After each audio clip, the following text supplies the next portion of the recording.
It's Mental Health Awareness Week, and it's an important reminder to always take care of your mental health. But getting mental help may be harder for some here in Pima County. 13 News reporter John Macaluso has been looking into the challenges the Hispanic community faces when it comes to their mental health. John.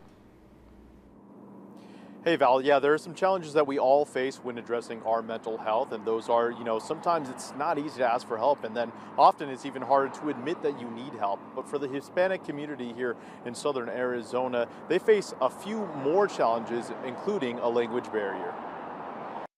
One of them is the perceived lack of bilingual providers. And I'm saying perceived because in some cases there are, like rural areas, for instance, we don't have a lot of providers. Jankowski says that's one of several reasons members of our Hispanic community don't seek mental health services. Others include the fear of deportation and cultural stigmas. Needing to share what's going on inside of your family with somebody that you don't know is not seen as something positive. It's actually seen as you divulging things that are very private. She adds the solution is to add more bilingual services and to encourage seeking help. Is we keep it within the family, right? And that works against us sometimes, but it can work for us as well because we are way more likely to rely on the recommendation of somebody we know. And where can you find that help? Pima County has a few programs you can look into. Things like mental health first aid. We do that training for both adults and for youth.